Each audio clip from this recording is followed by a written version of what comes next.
Hi, my name is Lance and I like cars. Today I'm going to show you guys the MMR Carbon Fiber Fenders and a little bit of how they come off, how they go on, and the weight difference between the stock ones and then the carbon fiber ones. Sorry, other way around. Stock ones, carbon fiber ones. You get the deal. So I'm going to show you taking them off and then just kind of the whole rundown, and here we go. Okay, so I want to show here real quick just how they look on the car. Some of the fitment here by the light, where it attaches here. And this is a tubular front, but this is where it attaches a little quick latch for the carbon fiber front bumper. Piece of shit car that's all cracked there from the wreck. And then some of the fitment up front here by the body and how it lines up. It's not perfect. They definitely describe that whenever you're buying these. They're not perfect, but they do fit. They match the body lines pretty well. With them painted, you really can't tell that well that they are carbon fiber and not the metal ones. But there is some finagling to get them to fit just right with the hood, with the front bumper and the doors, and the side skirts too. So just beware of that. One of the specific things that I want to show is underneath here by the door, there's a little tab behind this, and it doesn't totally line up with the stock stuff. So there's all the bolts on the top here, that one there. Those are all the same as the stock fender. And then there's the two on the bottom there. And then the other one is inside, and it does not match up exactly. It's really dark, but it's off by about a half an inch or so, if not more. So you have to make a little metal bracket to span that distance. Otherwise, it just has a little bit of a give there by that section.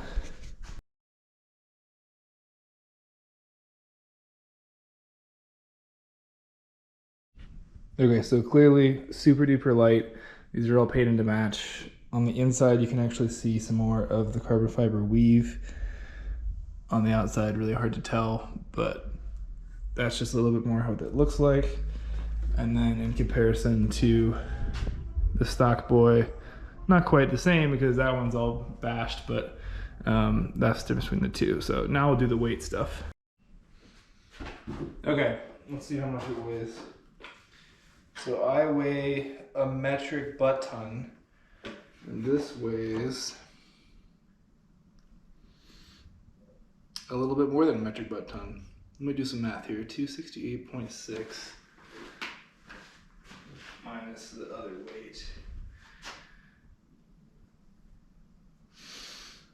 268.6 minus 265.8 weighs 2.8 pounds for the one fender. So together, you're looking at like 6 pounds for both fenders.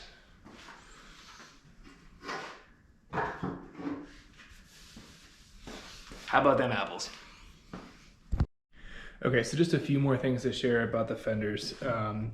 First off, it's like $1,000 for the pair of the fenders, and that's unpainted in the black sheen. It's not a shiny, fancy carbon fiber on the outside when you get them. They're made to be painted, and they're for race car stuff. So you could wrap it or you could paint it, but if you leave them the way they come, they're just black, just flat black, that's it. Also, shipping is a ton. It's basically you're shipping a potato chip in the mail. And so it's not like you get free shipping or $25 for, ground shipping, something like that. It's $1,000 for the fenders, and it's $400 for shipping in the US. It's even more for overseas. It is advertised to be 20 pounds of savings. I would say it's about true. These weigh 2.8 pounds per fender. And then I'm gonna look here and see how much the stock fender weighs in just a moment. A couple other notes. There are a couple other carbon fiber fenders that are made out there, and they are the carbon fiber looking ones. They have the weave on the outside with a polished look and not as much of a race oriented one. That's what these are. But for me, it worked out for what I wanted. I actually did it in conjunction with the accident and kind of upgraded the stock ones to these as part of the reason why I got them. And so that worked out really well. Okay, so stock fender, definitely not as light and a lot sturdier for sure. Not quite a potato chip painted for the car, but let's see how much this thing weighs. Once again, an entire metric butt ton for me. 275.2. Let's do more math. Sit, stay. All right, so we got 275.2 minus 265.8, 9.4 pounds. So 9.4 for stock fender, and then 2.8 for carbon fiber. You save 6.6 pounds per fender.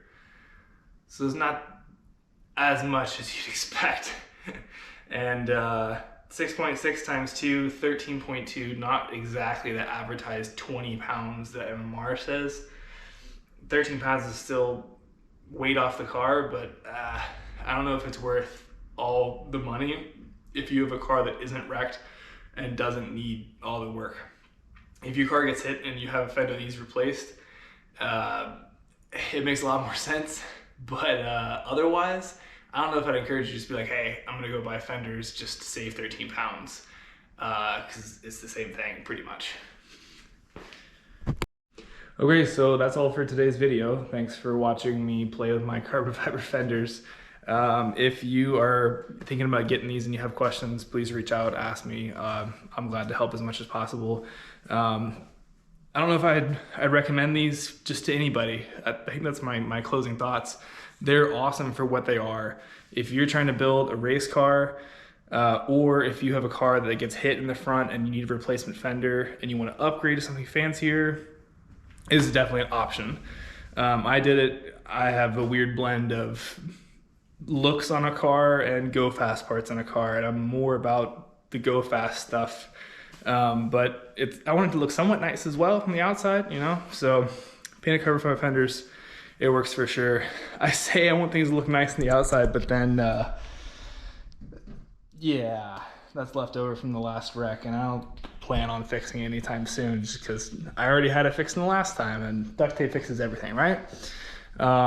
Anyways, that's my review, my little overview of the MMR Carbon Fiber Fenders. Thanks for watching. Have a great day.